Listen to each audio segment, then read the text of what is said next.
So I want you to notice the Neverwinter Nights character creator.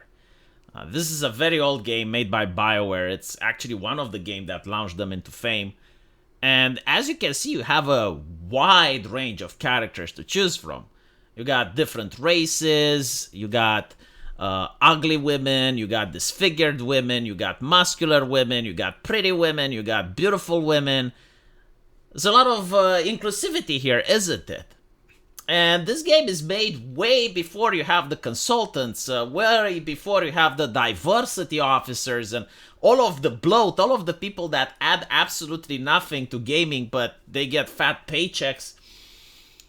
And the reason I'm showing you this is that I want to debunk the lie, right? The lie is that they are the ones that brought diversity. Like without them, gaming would never have matured. But in reality, as you can see, it's not just Neverwinter Nights, it's most games that came out during that time period.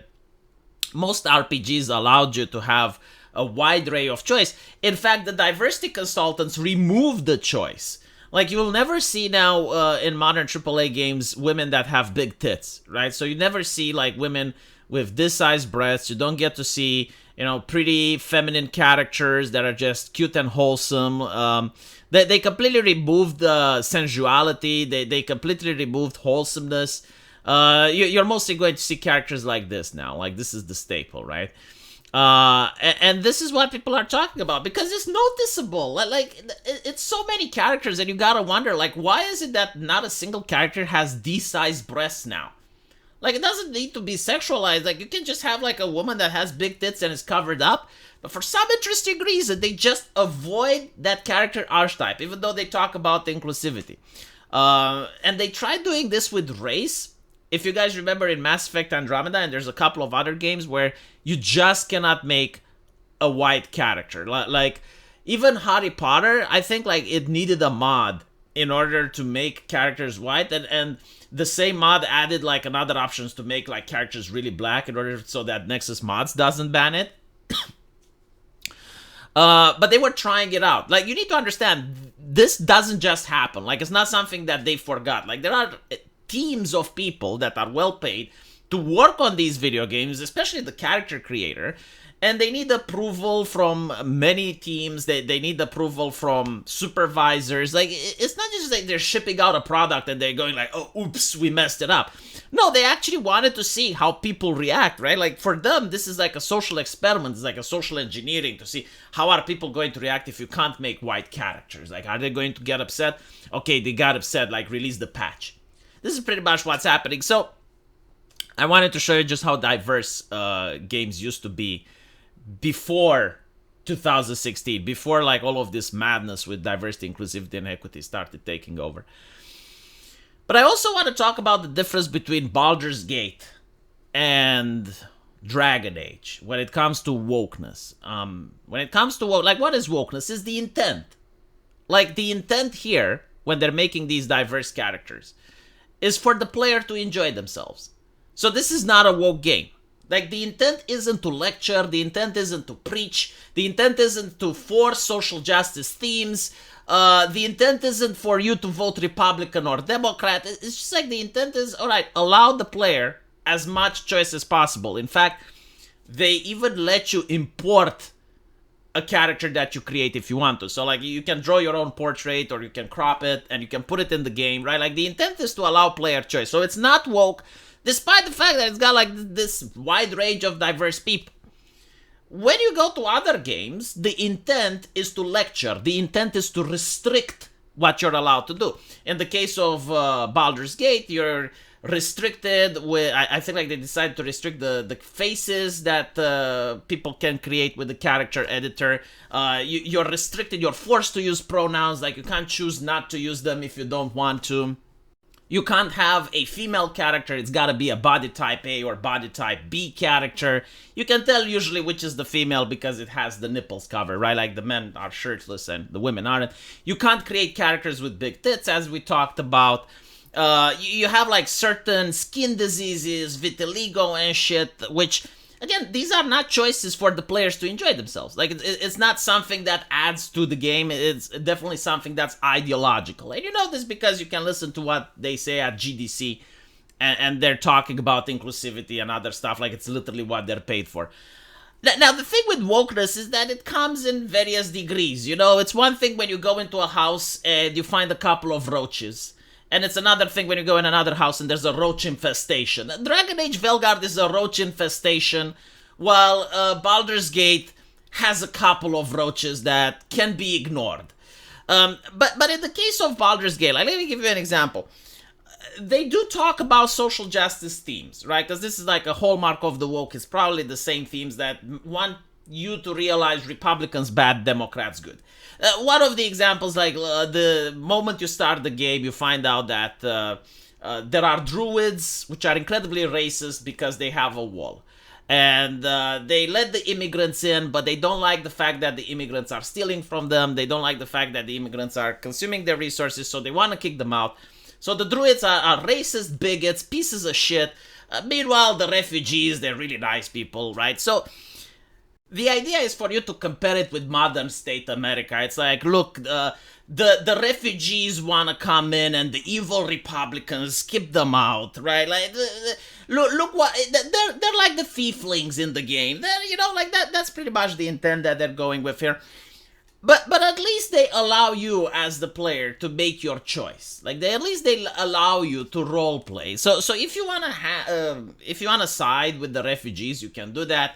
If you wanna side with the druids, you can do that as well. You can choose to kill both factions, right? So this is why Baldur's Gate is good.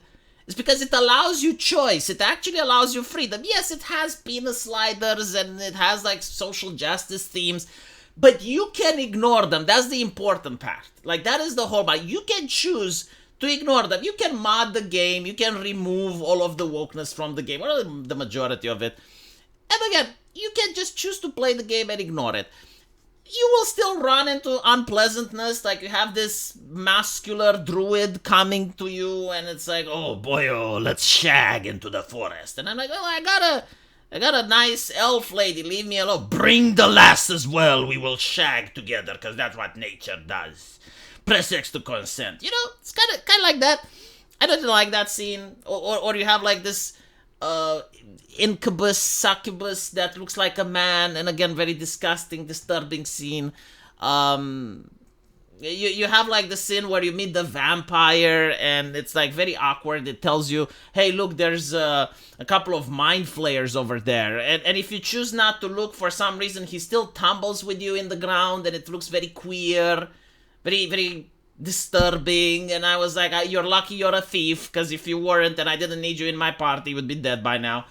It even allows you to kill companions, right? Like you can actually kill your companions. So the idea is that it allows you freedom. It allows you to actually, you know, role-play in a role-playing game. And it doesn't really current day it that much. You know, it doesn't talk about gender issues, and it's not transition. It's affirmation and uses academic language. They don't do that. So while the game has woke elements, right, it has roaches, it's not an infestation. It's a couple and you can ignore them if you choose. Meanwhile, Dragon Age Velgard, there is no ignoring it. Like, there are scenes where you're literally sat down and you're given an HR presentation. Like, you're given a lecture in inclusivity. You're being told that if you misgender someone, there should be some sort of physical punishment, some physical penance. The characters, again, they assault you. Like, I'm going to show you a romance scene tomorrow. Very vile, very disgusting, disturbing. There's nothing you can do to avoid it. Like they don't give you an option. They don't allow the player to tell these characters to fuck off, that you're not interested, that stop lecturing me about this shit, right? Like Dragon Age Velgard is forcing people to have these queer experiences. It forces people to interact with situations that they wouldn't like. And this is why I think it actually does more harm than good, because a good game that wants to raise awareness of political issues would be the original Dragon Age, where you get to play as a city elf or a Dalish, and the game talks about themes of racism and discrimination, but it actually makes you care about the world. It actually makes you care about the setting, and you get invested, and you realize, okay, well, wow, this is so fucked up. You know, I now understand what it's like to be on the receiving end of prejudice and all of that. So like it's a game that actually helps, and it's not woke, right? Like the developers just want to create an interesting world, an interesting story, and the player gets to play it any way they want. Another example would be The Witcher, the first one, when you meet a dwarf that's a friend of yours and he is attacked by some bandits and they want to shave his beard. And you get to help the dwarf, and again, you understand just how bad it is to be on the receiving end of prejudice. This is how like games used to be before the consultants, before the diversity officers, the games that actually tried to show people what it's like to be on the receiving end of sexism and misogyny and prejudice. And they weren't preachy. Like, that's the important part, right? Like, they didn't feel for a second as if the developer is using the NPCs and the characters to preach to me, to lecture me. And they just don't get it now. They don't get it. They think that just because they can make a video game that's tied to a popular franchise, that the old people are going to be captured just by the name. Like, the old guard is going to just walk in there. And if you play $70, you're just going to sit through their diversity training, you're just going to sit through their inclusivity training, regardless if it makes sense in universe or not, regardless if the character would actually say something like that or not, regardless if the game takes place in a medieval fantasy, if it takes place in a futuristic fantasy, post-apocalyptic, it doesn't fucking matter. You can be in the zombie apocalypse and the character can start lecturing to you about the pronouns while the zombies are slamming at the door. Like they just don't care about immersion anymore. So this is why these games fail and why people don't like them. Let me know what you guys think though, and as usual, I will see you in the comment section. Take care.